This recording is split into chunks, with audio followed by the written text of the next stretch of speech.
I guess we can get started. So welcome to the Public Works and Reproductive Services Committee meeting. I'd just like to acknowledge that we appreciate being able to share the land with our neighbors, First Nations neighbors. So we'll start off with the agenda, and we do have an edition of a pink from Bev Bacon, and also there's an amendment to 4B, which is the special Public Works and Reproductive Services Committee meeting of November 30th. There was a few comments from Carol Voigt that during the meeting that just slipped past. So anyway, we're going to add those. So could we have a motion to approve the agenda as amended? Moved by Councillor Gray, seconded by Mayor Little. All in favor? Great, so we're going to start off with a presentation on Metchosin extreme heat risk mapping and assessment projects. This project came about thanks to another one of the fire chief's successful grant applications. And reading through it, I thought it was really great. It's very down to earth and readable, and provides just a lot of really straightforward plans and projects that are doable in the community to move forward with a plan to keep us all safer. So anyway, please welcome Keltie Craig from Keltie Craig Consultant, who put all the work into this project. Thank you. I'm gonna raise that up here. Thank you. Yes, my name is Keltie Craig, but also just acknowledging I did work with a small but mighty team of collaborators, so can't take all the credit for this work. First off, let's just address the icicle in the room, which is that talking to you about extreme heat on this very cold January night feels kind of a little bit silly. But it's projected that Metchosin is going to have 3 times the number of days above 25 Celsius by 2050, and more tropical nights where temperatures stay above 20 degrees overnight. And after our recent experience with the 2021 heat dome, talking about extreme heat now, tonight, on this cold night, is a way that we can ensure that we're ready for next summer and for summers to come. The Extreme Heat Risk Mapping and Assessment Project was supported by a grant from UBCM and the Province of BC through the Community Emergency Preparedness Fund. And it was really a chance to reflect on the learnings from 2021 across the province, the heat dome that occurred, and recognize that hot summers are coming to us all, even here in Metchosin. The project recognizes that the impacts of extreme heat are not evenly felt, and the research and analysis that we undertook attempts to paint a clearer picture of where greater consequences and lesser capacity for adaptation can result in higher risks. So tonight I'm going to share a little bit about the project process and what we discovered, and then focus on some of the recommendations that are included in the Extreme Heat Response Plan. And there'll be an opportunity for questions and discussion at the end. So in terms of the process, the Extreme Heat Project drew on research into best practices for extreme heat response from across Canada. It then overlaid spatial mapping data with stories and survey responses from the community that were related to extreme heat preparation. And then drawing on the maps and the engagement findings, we explored the potential impacts of a heat event in terms of social, economic, and environmental conditions. From this, a heat impact assessment was completed to better understand where consequences and adaptation capacity result in higher potential risks to the community. And together, all this work informed the resulting extreme heat response plan. So first off, what do we mean by extreme heat? Within BC, extreme heat events are divided into 2 categories. There are level 1 heat warnings and level 2 extreme heat emergencies. A level 1 heat warning occurs when daytime temperatures of at least 29 Celsius are followed by nighttime temperatures of at least 16 degrees Celsius, and those occur for 2 days in a row. And then a level 2 extreme heat emergency occurs when those thresholds from the level 1 temperatures will be met, and there will be a substantive increase in day-over-day temperatures for at least 3 days in a row. And while historically these heat events only occur once or twice per decade, in the future the frequency of these is projected to increase. When temperatures build day over day above a typical summer temperature, the impacts of extreme heat can get incredibly serious. In short, extreme heat can upend regular life, can impact health and wellness to communities, ecosystems, wildlife, can reduce water levels and water quality, impact our livelihoods, and disrupt social and cultural practices. Fortunately, Metchosin has many assets that can reduce the impacts of extreme heat. So physically, as a rural community, there are vast areas of forests and parks, as well as lakes and oceans that can provide vegetation and shade and kind of cooling respite. There are also many formal and informal networks already in place that connect residents to each other, as well as to organizations such as the Neighborhood Emergency Preparedness Pods and the Metchosin Fire Department.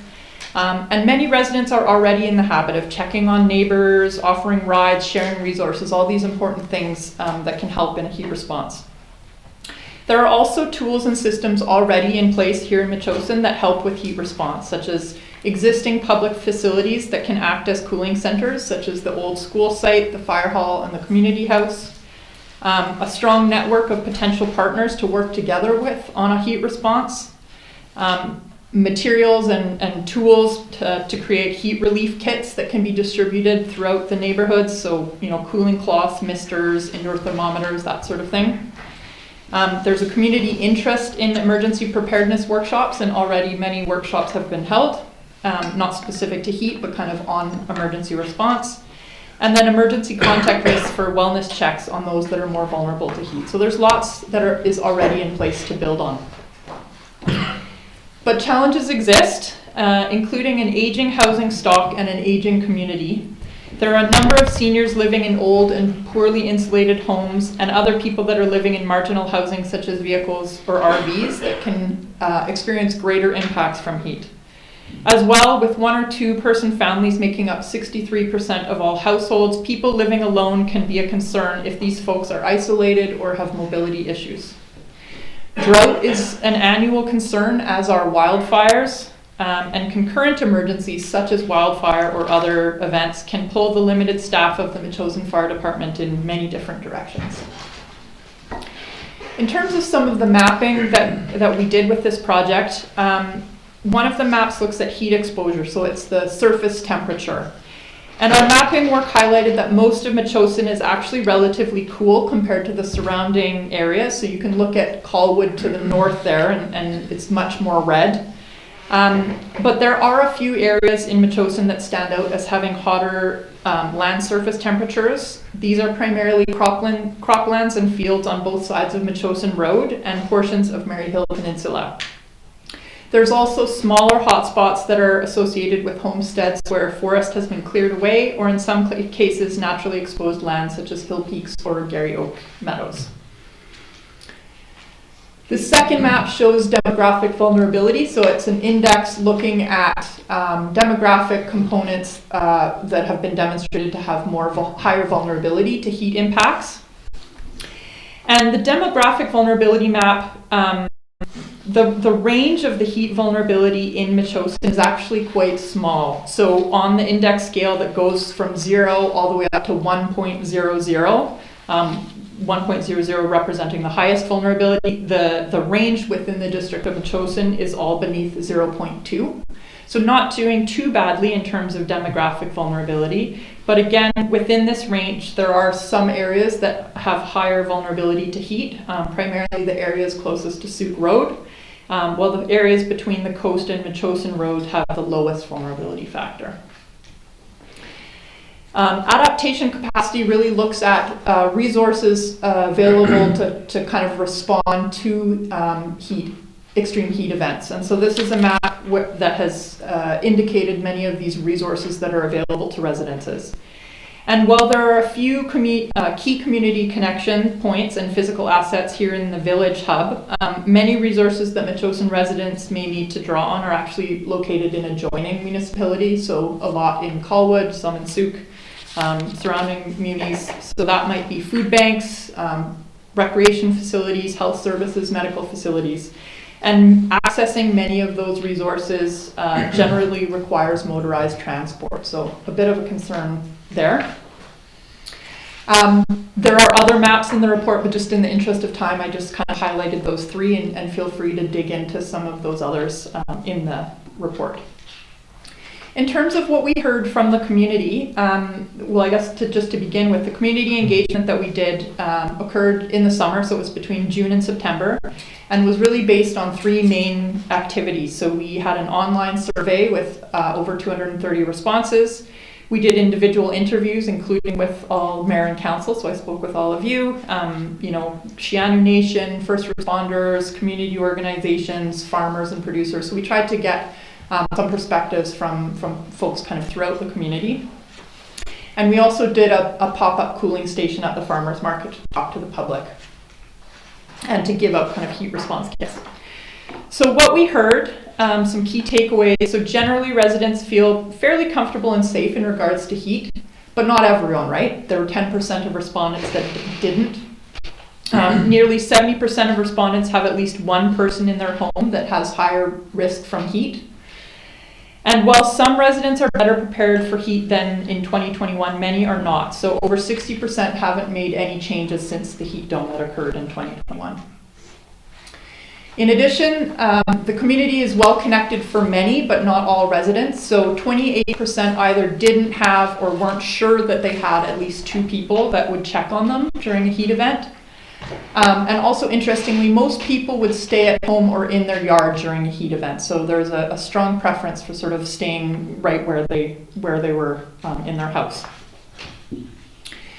So moving into kind of what we did with these findings. So our findings led us to the creation of an extreme heat response plan. And this was really about organizing roles, responsibilities, and recommended actions into three phases of the heat event timeline.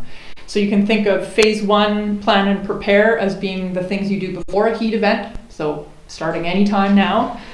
Phase two, respond, is what you're doing during a heat event. And then phase three, evaluate, is really about kind of reflecting and looking at after a heat event. So for each of the three phases, the plan includes proposed actions, recommended timing, and considerations, as well as these summary tables that kind of try and boil that all down into a really easy to reference table. And this is just an example of some of the actions within these summary tables. Again, in the interest of time, I'm not going to go through all of the actions. You have the report, so you're welcome to kind of spend some more time with that. But just to maybe highlight some of the recommendations. So as we were developing the heat response plan, we considered both what's already in place, and I've shared some of those things with you already, the networks, some of the resources already in place that we can continue and we can build on. But there are also opportunities to consider new initiatives or actions, also thinking about how to bundle those into maybe new planning work that might already be underway. So a few of these recommendations to consider. In terms of communications, we've prepared some Metchosin specific communications, and those are going to be important, but there's also going to be really strong heat messaging that's going to be coming out from the province and from Island Health in the event of heat events. So looking at how to try and amplify those as well. Continuing to operate cooling centers. So for those that need it, cooling centers are really critical. But also looking at how we can try and improve in situ cooling. So how can we make it easier for people to stay at home or at work and stay cool during heat events? And thinking about, is there ways that we can actually bring cooling resources out to people in more remote areas? Transportation is sometimes an issue for folks, especially if they don't have access to an air-conditioned vehicle. And so thinking about whether there's opportunities to recruit paid or volunteer drivers to provide air-conditioned transport to malls, recreation centers, some of those other kind of key facilities during a heat event. And also thinking about promoting available resources to residents. So BC Hydro has a portable air conditioning program. The province has a better Clean BC Better Homes program for heat pumps that can act for cooling. So how can we try and kind of highlight those resources? And then I think also one of the big things is thinking about long-term in terms of the responses. So investing in solutions for more permanent, passive, and active cooling infrastructure can help prevent heat-related impacts rather than just focusing on the short-term acute responses and sort of just addressing those year after year. So how can we try and create kind of more longer term changes that can result in cooler environments for all of us? So that might be building upgrades, it might be nature-based solutions, such as looking at the landscaping choices we can make that increase shade, restoration with native plants, native vegetation, water conservation, thinking about strategies to help agriculture adapt to the heat. And then to help Metchosin to get the community more educated and prepare for extreme heat, we also created a suite of communication material. So that includes social media posts, information posters, and a brochure that can all be distributed through partners at events. So that's also kind of in the suite of material that was prepared that can help the community. So just to finish up here, the plan outlines the coordination for preparing for and responding to extreme heat events. And really the final step to implementing this heat response in Metchosin really rests on sharing the plan to help ensure that everyone has a clear understanding of the role they can play in preparing and responding to extreme heat. So that is my snapshot presentation, but definitely happy to field any questions anyone might have. So Council, does anybody got any questions for Keltie? And then we will ask if there's anyone in the gallery that would like to come up with a question. Thank you very much. It was a very thorough plan that you've got. I've read it cover to cover, actually. It was good reading. We have some work cut out for us. We need an education plan, but we have the right people in the right place to do that, so that's good. And I appreciate the cross-section of people that you're actually able to reach out to, including our farming community, and we're working on some things as well. So those were all good things that I appreciate. And one of the things that really stood out for me is water supply. Mm-hmm. We're more with these droughts where we don't have that water supply, and we don't have hydrants in some of our neighborhoods, and our marshes are drying up and that sort of stuff. So there's an educational component, some things that we're going to have to address in the future. We will be having some educational stuff on that in the near future. I just wrote an article to go in the local paper about a water day that's coming up. So just to move forward with that. So I really appreciate it. Thank you. Cool. Thank you. Councillor Sabine. Thanks, Councillor. Ms. Craig, when did you do the survey? If you could refresh me, like the online survey? The survey, so it was in the summer, so I think we had it open for about 2.5 months, so it was kind of June to August. Okay. Yeah. It doesn't seem, sorry, it's going to be a fun question, but did you ask like how many people have air conditioning in their house or feel prepared for? Yeah, good question. I mean, I can look at the exact questions. I think it wasn't specifically, do you have air conditioning, but it was, do you feel like you can stay cool in your house? Gotcha. And so for some people that might be AC, it might be they live in a more forested property and so they stay shaded. Okay. And I was just intrigued by the low level of interest in the cooling centers, which I feel like Metchosinites are pretty resilient and independent, but I think, as we talked about before, when you feel you need to go to a cooling center, it may be too late. Yeah. So that was. And I will say, in terms of, like I mentioned, part of this work was looking at heat response plans from across the country and, national level, other municipalities that have done this. And that's actually a very common thing, is that most people don't want to go to some other facility, right? They just want to stay at home. So I think that's kind of the common finding is, for the few people, not few, but the perhaps potentially smaller percentage of the population that can stay cool at home, they can be life-saving. But for many people, they would rather kind of look at tweaking their home so that they can stay comfortable at home. Yeah. Thanks. Councillor Currie. Thanks, Keltie, for the presentation and for the work.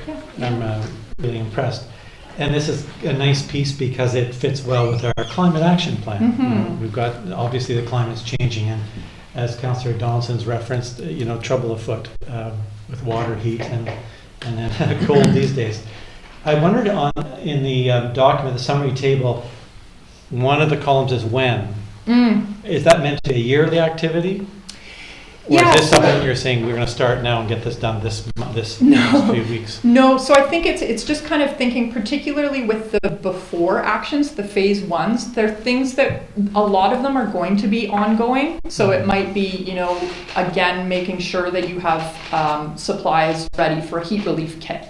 So that's going to be something that is going to have to happen on a yearly basis, just kind of doing that inventory, double checking that the facilities that have been designated as cooling centers are still going to work. So I think the reason that those dates are in there are, for the most part, as kind of a reminder every year, okay, maybe in May we need to kind of get on top of these and make sure we're ready for the year. Some of the things might be a little bit more one-off, like because this is the first time that the plan has sort of been formalized.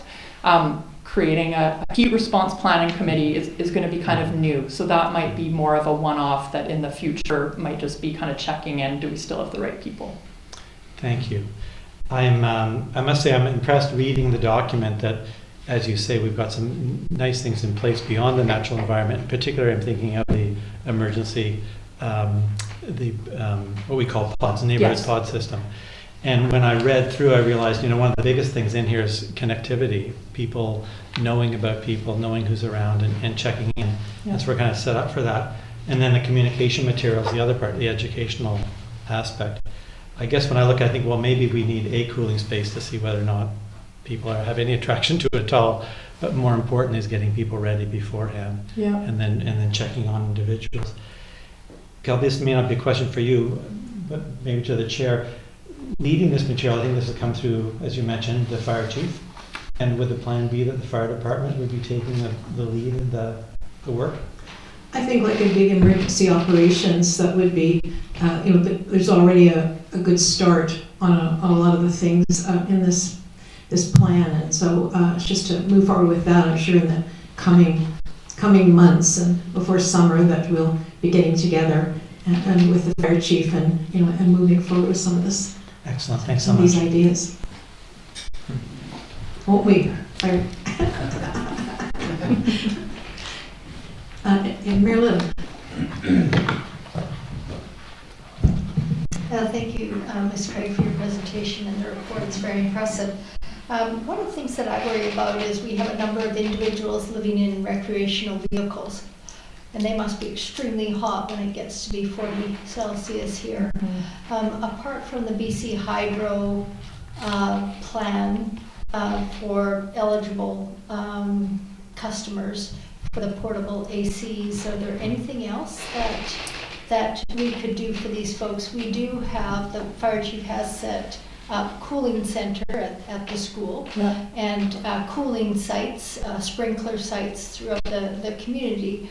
But besides those options, anything else we can do for these individuals? Yeah, I think a big thing is going back to Councillor Gray's point just around the importance of connectivity, right? So is someone aware of, connected to, friends with, neighbors of these folks that may be living in homes that are very difficult to keep cool, and sort of willing to go over and check on them and say, it's really hot in here, why don't you come with me? I've got a car, I'll drive you to the cooling center. And so I think building on those networks and trying to make sure that there's sort of no one left alone in those circumstances is, I think, that the other really important piece. Mm-hmm. Yeah, and it would be the same heat or this time of year as well. Yeah. Fire chief, did you have something you want to say? Can I respond to that? Is that all right? Sure. Okay. Sorry. Yeah, of course. It's kind of what we talked about already. I think it's a huge question. What do we do for these people? We can, put information out on social media. But I think it goes back to the education piece. Is that we have to connect with them directly, and that's why we have extreme heat kits. For example, indoor thermometers and water, and say, okay, here's the education piece. When your thermometer gets up to this temperature, that's a problem, and educate them and get them to kind of like self-monitor, and then when they need help to call us, and that's building those relationships. So this is a great step moving forward. And while this is extreme heat, the province reacted to the 2021 extreme heat dome, and it took a year to get that out, and then we got the approval for the grant. It's now an extreme weather or extreme temperature. So the next grant that we will be applying for will be broadening this into extreme weather and then looking at what we can do to, you know, to plan and to prepare for these type of extreme weather events. So is that just, it's not just educating our neighbors to look in, it's also educating those that are really at risk and helping them understand where they need to watch themselves. Sorry. Thank But you. Thank you very much, it was great working with you. Sorry. Any other questions from this table? Does anybody in the gallery have a question for Keltie? All right, then I guess that will thank you very much. I think it's going to be up to us now. As I said, we have a really good start on this, but it's such a kind of an overall community thing. It's not just sort of one group or a few people that are going to move it forward. And that was reading it. I really recommend that people do read it because it is something that the entire community needs to participate in and to make it successful and to keep us all safe in these kind of events. I thought it was interesting that during I think it was the last heat dome that, or it might have even just been last summer, but anyway, that out at the Shawnee First Nation is that they got a deal. I think you may have helped with that, but a deal on air conditioners, and they bought air conditioners for all their vulnerable elders in the community. And I thought, I don't know if there's ever a way to get a deal on air conditioners that people may be able to buy, but anyway, I think there's a lot of options if we put our heads together. So from there, we'll move on to public participation. Do you have any scintillating questions for Public Works, Effective Services? Thanks. Thank you. Hi, Beth Bacon, Metchosin resident. I'd just like to comment. I've sent this to you, but I'd like it read in public in case somebody else would like to comment on this as well. And that's the two things coming up, the dark night sky and fireworks. And what I said here is I really like the idea of having Metchosin be a dark sky community. We already have a big, beautiful, starry sky, but it could be much better. I believe that residents would cooperate if they understood the value of the dark night sky. And it's not just for us to marvel at and for the benefit of astronomers. I'm thinking of being kind to nocturnal animals, for the hunting and biological rhythms, and for birds and insects that just depend on light cues for direction and when to migrate. And thank you for promoting this cause, and I hope it goes forward. I think there'd be good uptake if people understood what's at stake. And I see that you did get considerable correspondence on the fireworks, and I've spoken on fireworks before. It's horrendous for our animals, both our domestic animals and the wildlife, what they must think of the world coming to an end. And there's no safe place to go with all that light and all that noise. And the permission for some fireworks on certain days does not seem to be working. And why should we be the last frontier for this wasteful and potentially dangerous activity? My animals and I find Halloween to be very stressful. We cower and we wait for it to be over. I've had experience with horses, dogs, and cats who go into panic mode. I feel not only for the livestock and the companion animals, but the wild animals who live in our midst and must find the fireworks to be horrific. How can it be fun to create terror for animals? We should be better than that. Thank you. Anyone else?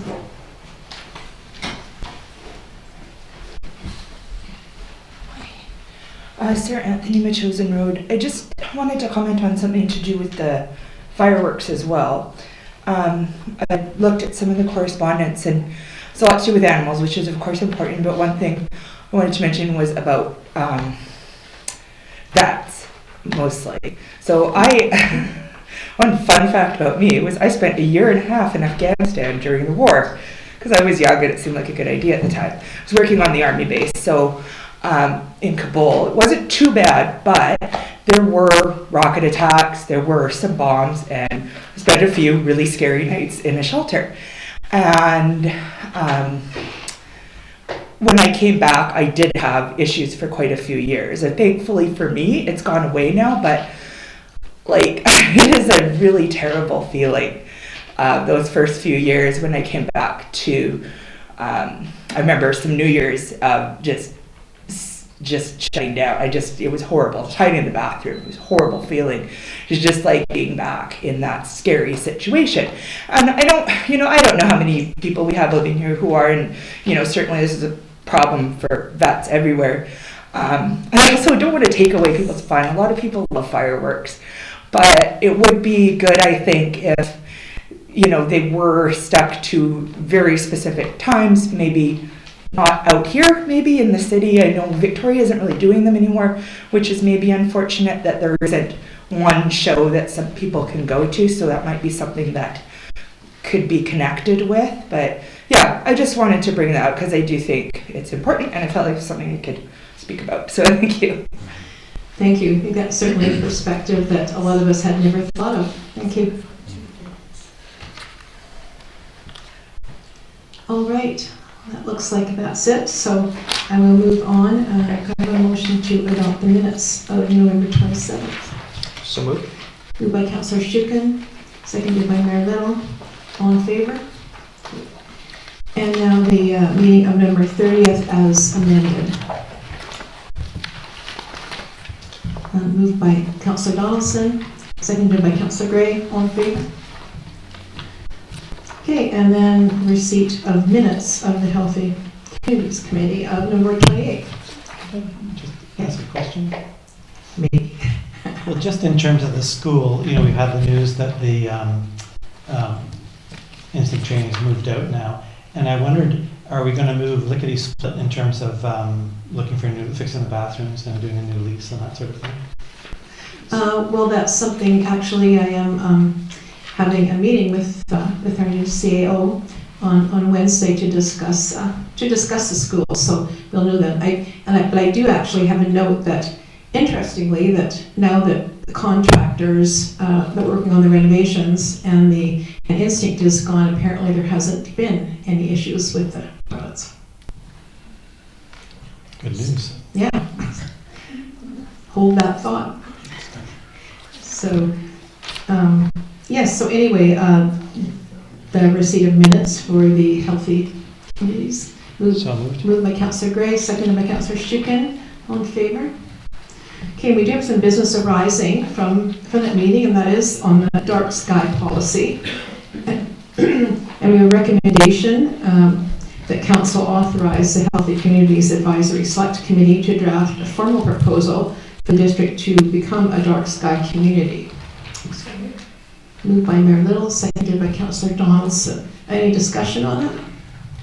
Councillor Gray? Yeah, I'll just mention, I guess it was in some of the notes, but the MEASC, the Environmental Advisory Select Committee, was also interested in the topic and happy, to see this going forward, or for the work to be done, and we'll keep working together if Health Communities needs any assistance, and recognizing what a resident, Ms. Bacon's talked about. I think it is really important with regards to Metchosin's got lots of wild spaces and wild animals and the birds and things, so I see it as valuable in that sense, in addition to the issue that people have with horses and their own well, I think it's certainly within, if they can draft a proposal and then maybe send it over to you and have a look at, to your committee to have a look at.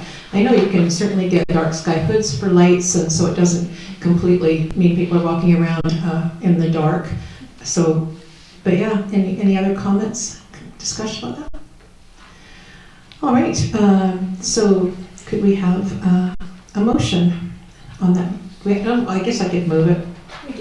We did move it. Yeah, you made it, didn't you? Sorry, that's what I was trying to look. I knew it was something like that. So yeah, I'll call the question. All in favor? And that's approved. Thanks.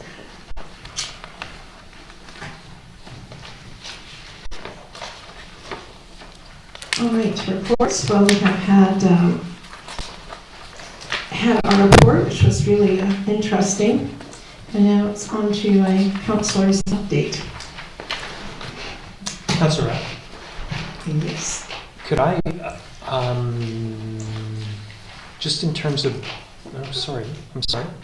Towards- I was going to ask a little bit more about the extreme heat response plan and what our next steps are with this. Sure. Yeah, so again, I think very solid work. And do we need anything more in terms of direction to staff or further discussion with the chief in terms of what the implementation plan is? And I have one question on that, but that's a question that maybe the chief can. Well, I think maybe that we could ask the chief how she thinks the best way to move forward with implementing some of the things in this plan. Or what do you think? I know who's going to comment on this a little bit later, but we can might as well make it jump up and down. Do you want me to speak just to the plan? You can probably might as well carry on. It's my update, so. Okay. Sorry. Regarding the heat response plan, I haven't had time to actually take it through and put it, really focus on it and spend some time on it. But what I would like to see happen is it goes possibly to maybe the Healthy Communities group, and we can start going through it and coming up with some better plan and strategies to the public, and of course our emergency operations group as well. So that's kind of the two routes that I'd like to take at this point, unless you have any other suggestions regarding that. The intent is to take some of those recommendations, and then there are additional grants coming up with which we can then begin to do potentially some mitigation things. So for example, and again, I'm not promising this, but like air conditioning in here. This would be a great cooling center. Also would keep us all safe when we're in our council meetings because it gets quite warm in here. So that would be something that in the future there could be some grants we could potentially get a heat pump from here. So that's the type of thing we're looking for. It might keep our staff from having heat stroke. Yeah. Yes. And likewise having some heat out there too for when it's cold. Right. Yeah. Yeah. You said you had a question. Yeah, thank you. There is a bit of an implementation rollout which includes the prospect of a meeting with some of the partners. And I think that's a great idea. And you know, I don't know if we've ever had a meeting with all of the pod leaders. We have 3 of you. Okay. I recognize you do a lot of EOC work and emergency prep work. But the one thing that I wondered about as we were thinking about this is, are we taxing our volunteers too much by focusing on extreme heat when in fact there are other things that we might look at as well? So whether it's wildfire risk or just even safe driving or whatever. So maybe the same people that might be involved in extreme heat could also carry through into some of the other risks that we have. So I recognize you've been doing a lot of work on this, Chief, already. So if I can, it's more of an education plan. I think okay. very much what Councillor Donaldson kind of alluded to was that education plan. We can't expect all of our volunteers to go door to door and do this all education. So it's really, you know, the mail outs, the news articles, the flyers, all that kind of stuff. We are bringing back our emergency information sessions. That will be monthly, of which the heat response plan will be one of those. Mm-hmm. So it's just getting that education out. And then through our pod leaders. It's educating the pod leaders then filter that into their pods. So it is a process for sure. And I agree we have to be careful we don't offload a lot of our work onto any volunteers. But I think, you know, so far it's been pretty good. We have our stakeholder meeting, which we do quarterly, which is we try and gather most of the organizations that are here in Metchosin, from the Equestrian Society to Petter Bay, Pearson College, you know, D&D is there, Rocky Point. I mean, everybody sits around the table and we talk about this sort of thing. And we've been talking about the heat response plan there as well. Great. So getting that to their employees and staff and that sort of thing. So trying to get the word out as much as possible. Okay, yeah. Thanks. Mm-hmm. Great, I think that's, did you have anything else you wanted to add as far as just an update on what's been happening with the fire department and the I can give you a quick update of the emergency program sure. fire department if now's the right time for that. Might as well. Alrighty. I wrote down a few notes. For 2023, we had 712 incidents, so that's up substantially. I will break that down for you in our annual report, but that's just the total number for 2023. We currently have 10 new recruits that have started their training. They will be trained now from January to June. We had just received a 2024 fire department grant for $30,000. And with that, we'll be getting some hose, some adapters, some new nozzles, and some other equipment for that. We are coordinating with Public Works again for the ice and snow response. So we're kind of partnering up with that, and notification and information passing along, high hazard areas, that sort of thing. We actually had a great example the other night. We had the night of the snow. We had two back-to-back MVIs on Soup Road, and we had a plow that just drove right in front of the engine, which is great because now you have a fresh plow and fresh salt, and you get down there. We're not at risk then as our engines driving down there. So that's a great collaboration there. They carry our radios on their trucks so we can get a hold of them and let them know where we are, and vice versa. So it works out really well. Also, just a reminder, with all these heavy winds and the ice along with the winds, for power lines that are down, and this goes to all the public, remember if there's a power line down to stay 30 feet away, okay? 3 meters or 30 feet is what you want to stay away from an electrical line that's down. Even if you think that it's dead, or you know for sure that it's dead, we have reclosures now that can redirect that electricity, and it's just unsafe to go near them. So keep clear of them, and just give Hydro a call, and then give us a call, and we'll make sure that the area stays safe.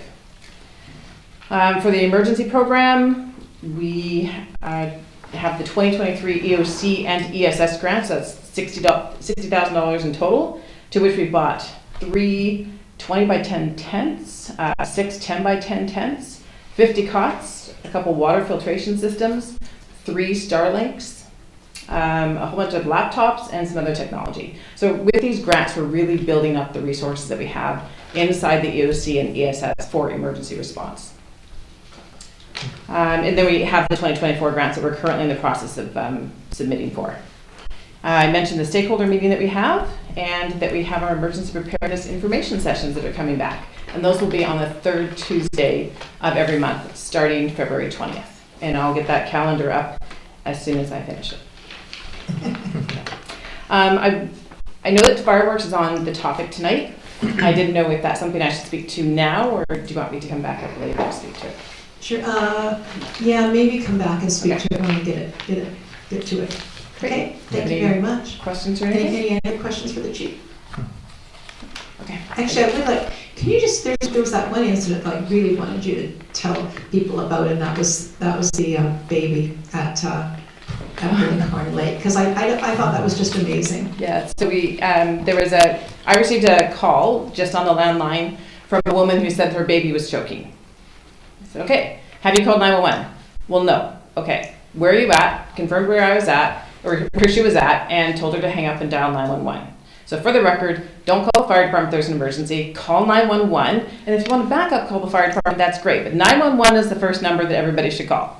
So we started down, and I dispatched, contacted our dispatch, let them know we were rolling, and it just so happened that Gloria, our Fire Smart Coordinator of the month, I might add, and a firefighter with us. She was driving by, just walking her dog at the beach, and she saw the mother, or at the park, saw the mother freaking out. She pulled over. She actually did her choking protocols for the baby. Baby was blue when she got there, and saved the baby's life. We got there, gave her some oxygen, and then ambulance arrived about 10 minutes later. So definitely saved the baby's life. We actually got an email from the grandparents who, kind of thought it was e-souk, and it got back to us, and she was in the hospital for 3 days after that. She has some medical condition that causes her to choke, and they didn't know that she had that. So wow, that's amazing. It's very, very cool. Yeah, thank you. So thank you. Okay, so on to my update, which I didn't have written out again, unfortunately. So anyway, but there is a note that Councillor Shugan passed along that I will reach out. This was on Saturday. During that lovely cold weather that we have or still having.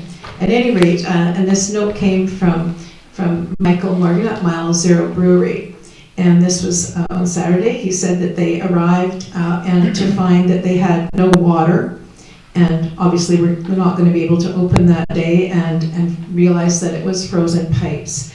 So they actually sent a text to me, and I thought it was like, welcome to Metchosin, Bob, because First thing in the morning, he's getting a text from me saying, well, you know, school's in trouble and the pipes are frozen and the brewery can't open. And anyway, he was out there handing up his way anyway, which was great. But anyway, his message was, Bob reached out to us within minutes and was on his way to the building. In addition, Gord from Public Works arrived with a space heater, and Chief Dunlop brought a couple of additional space heaters as the attic area was very cold and the pipes needed to be thawed. While we were delayed slightly in the evening in opening on Saturday, we did manage to open before 2 p.m. thanks to speed with which Bob, Chief Dunlop, and Gord reacted. So, you know, I think that's really great that everybody just got together and got that done. So congratulations and thanks to all of the crew. Here, here. Yeah. So Councillor, I understand that the new CAO climbed up into the attic and diagnosed the problem and then got the space heaters up there. So it's a good thing that we hired somebody that was physically fit. Must have been the contractor. So anyway, as far as public works go, you know, they've been the usual things, clearing storm debris, cleaning graffiti off the school walls, vehicle maintenance, salting roads, plowing, clearing culverts, and picking up dog waste bags. The chief mentioned the stakeholders meeting, they're always very interesting meetings. There are 17 different groups and organizations there. So good discussions. One point was the need to have MOUs in place for local stakeholders to use during disasters and training, so everyone knows exactly what their job will be during that an event. And there's going to be an emergency program exercise on April 30th. Not sure whether it's going to be an earthquake, a fire, or wildfire. I think it's April 20th, isn't it? Is it April 20th? I have 3. Anyway, in April, try April, spring. It's going to be in the spring. So I was at a meeting of the West Shore Arts Centre Municipal Committee in December, and it was quite an in-depth discussion. It was really interesting because there was 2 commissioned studies by the Wonderful Performing Arts Centre Society, and they spoke about their work developing an art centre accessibility study as well as an art centre feasibility study. And there was really a lot of good tips in there that we can hopefully use here as well. One thing they mentioned, it was very interesting, and they both mentioned this, and in all these things are talking about space and all the different things that we're talking about a facility. They said one of the most important things to have in a facility is a kitchen. And it said that activities around food are hugely important for encouraging accessibility, diversity, and inclusion for everyone in the community, whether it's cultural or gender or ages or everything. But it was quite interesting of all the things. And hey, we have a great kitchen in our gym, which is pretty awesome. And which is done. The kitchen, the renovations, the 6 washrooms during the gym are finished, which really great. We got it done on time to follow the grant. We had the deadline for the $1 million provincial federal grant that we had. So hopefully things will get open for business in February. Council is going to give first, second, and third reading to the new fees bylaw on January 22nd, then adopt the bylaw on January 29th. One thing I wanted to throw out there, just for discussion, is that we've bandied around that there's no name except the school, the old school. Well, there's that old school, and there's not the part that's not that old school, but it is an old school.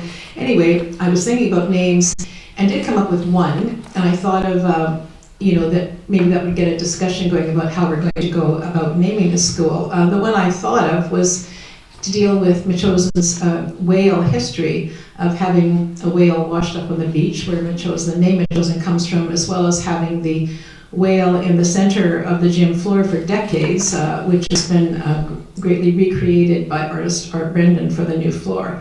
Anyway, the name was Orca Place. So anyway, perhaps we'll get some comments on names coming, and maybe council would like to think about some way we can sort of move forward with the naming process. Any ideas? We should have a contest. We could have a contest. There was one, I forgot the name, but it could be interesting. There was a story in Vancouver, and I can't remember which part of, whether it was Richmond or Grundy, but anyway, I think it was the number 2 bridge it's called something over there, and there was a whole thing, public input, they wanted to change the name, they wanted to get, so they did this whole big public consultation thing about name, and what did they come up with? The number 2 bridge. So, anyways, maybe we won't go that route, but yeah, so it's something we'll think about, maybe put it on the agenda for an upcoming meeting. Right, and that's all I have for my update.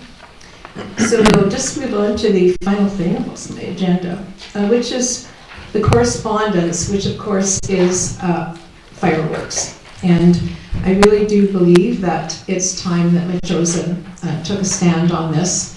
It's just the fun, and they are fun, but it's really not worth it. There's been stories, awful stories really, over the years about all the damage that's caused to animals, and I've experienced it myself, and most of it with animals may have. But so I really feel that it's time to put in a recommendation, and I would move that Public Works and Protective Services Committee recommend that Council direct staff to bring forward an amendment to the Fire Regulation and Prevention Bylaw number 269, 1996 to ban the use of fireworks in Metchosin. So I moved that, seconded by Councillor Donaldson. And now perhaps the fire chief could come and speak to the fireworks, and then we'll have some discussion on council.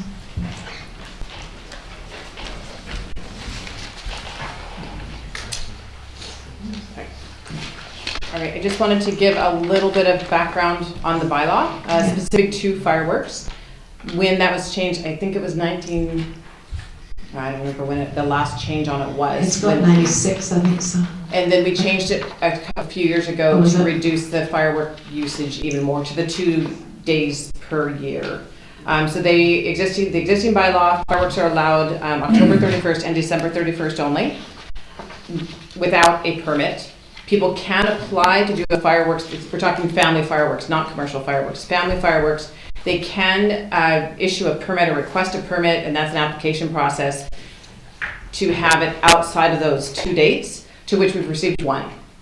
So there hasn't, anything else that's been deployed has been in contravention to the bylaw. And yeah. So neighboring communities, I did reach out to the other fire departments around here to find out what they're doing. So Colwood, Langford, View Royal, and Highlands, they all have a permitting process. They do it online, the fireworks course online, and then they purchase a permit through their city halls. And RCMP actually does the enforcement on that. CRD, so that would be East Souk, Shirley out in that area, Willis Point, they don't have anything. Like, it's kind of fill your boots, whatever you want to do out there. And Souk, they are currently redoing their bylaw.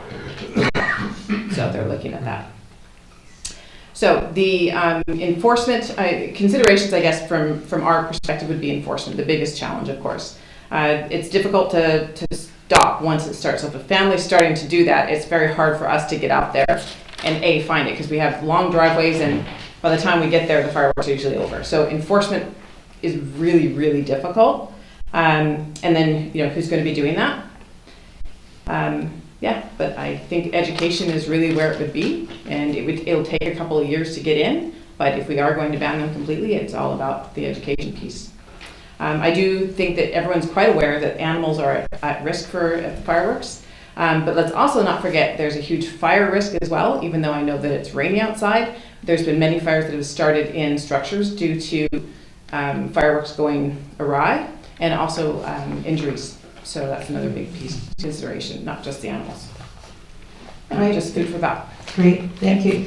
Thank you. I know the art developing, they say quiet fireworks. So I don't know anything about that. We started that a while ago, and they're still not quiet.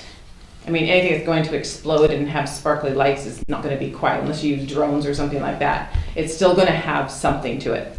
So it's not going to, it might help a little bit, but I still think it still stress the animals out, and it still could be it's a fire risk. I heard there's some pretty amazing drone shows. If you guys have the budget for that, let's do that. Oh, sure. Okay, I think, is there any questions for the chief, or just in general? Or? Yeah, just through the chair, Fire Chief Dunlop, when did the fire department stop using fireworks? And was that a permanent decision? It was a COVID decision, and then we've just never brought it back. It's always been, like, on a personal note, having commercial large fireworks has always been a high risk. You're talking like 6-inch mortars, and people are, we moved to the electronic firing, but to have, firefighters out there, I mean, it's still a risk. So when COVID stopped it, it never got back in the budget, so we just continued to stop it, and we had a Halloween event this year that was fabulous. So, unless you direct us to bring it back, and we certainly still have licensed people to bring it back, we still have all the mortars and all that kind of stuff, but, that would be at your direction. No one's dying to do it. No one's looking forward to doing it, let's put it that way.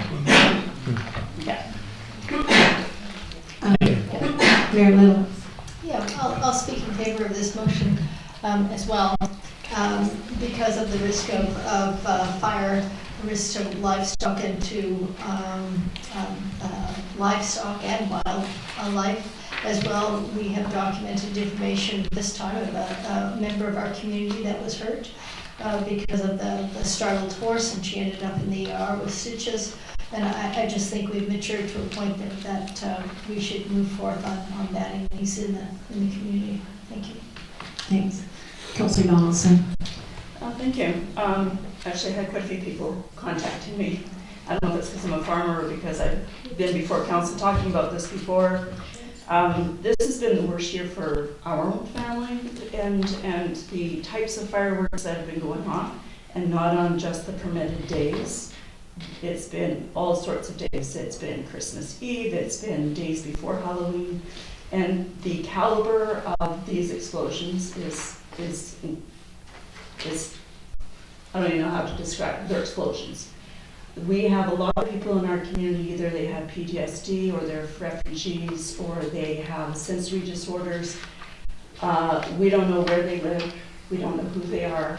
If those people are vulnerable, this is terrifying experience for all animals, pets, livestock, wildlife, and the outfall of that is there's so much trauma to that. Not to exclude the fact that this has a negative impact on our environment, the amount of toxicity that what goes up comes right back down onto our fields. Animals graze, goes into our waters, affects our animals in that regard. The chief has alluded to the safety factors, burns, accidents. Some people are operating when they're impaired doing this sort of stuff. So we live in a fire smart community where, it contradicts all those principles. So, and for Metchosin, in the Times Columnist, it says Metchosin is the only one who allows fireworks, and it's just like, oh, goodness. Yeah, so I did encourage people that had phoned me and people who were sharing it online to actually send in letters. It's good to see that. I will definitely be supporting the complete ban. The educational component, when this bylaw was updated in 2018, there wasn't an educational component. We certainly need to go forth now by following up with, there's zero tolerance for this. This is not the community for fireworks at all. Okay, thank you. Councillor Shubin. Councillor, thank you very much, and thanks so much for bringing this forward so quickly. We all saw the correspondence after New Year's, and I reached out to one of the people and said, yeah, there's already been some discussion, but it's great to have you action it. And I was trying to think about a reason to not go ahead with this, and I just can't find one. I mean, the balance of right question, balance of enjoyment versus risk, it all just, to me, it lends itself, particularly with the stories we've heard in the type of community I think we want to be toward a ban. So thanks very much for moving on this. Okay, thank you. Any Councillor Gray? Sure, just to say, I'll speak in favor of the motion as well. But I'd like the staff to provide us some advice when it comes back to council about the difficult question that the fire chief has raised, which is enforcement. So who might enforce this? Are we going to ask the fire department to do that, or are we going to turn it back to the RCMP?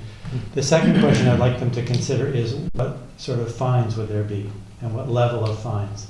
So if we're going to do this zero tolerance or ban, that's where we're headed. I think we do need to answer those two questions. It's not enough just to write it down, sign a piece of paper.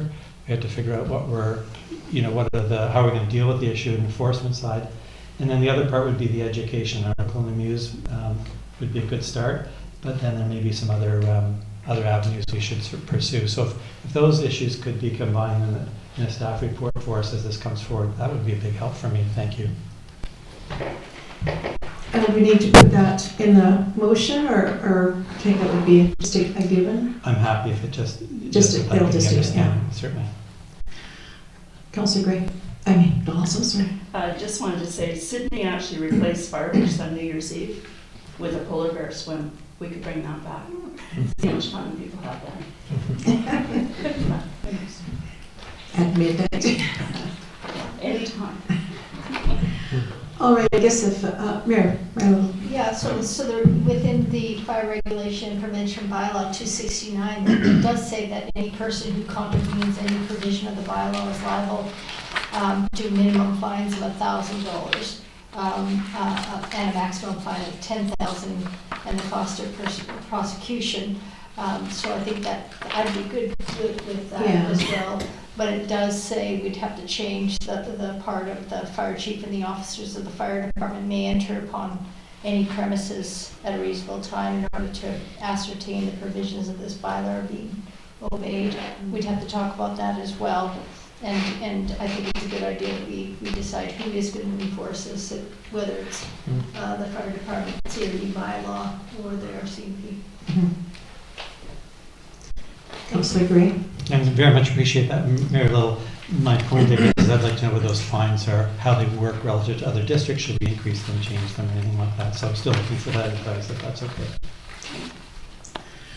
Okay, on that, call a question. All in favor? And that is passed. Thank you. And with that, that does it for this meeting. So can I have a motion to adjourn, please? So, Moved by Councillor Schicken, seconded by Councillor Gray. All in favor? Okay.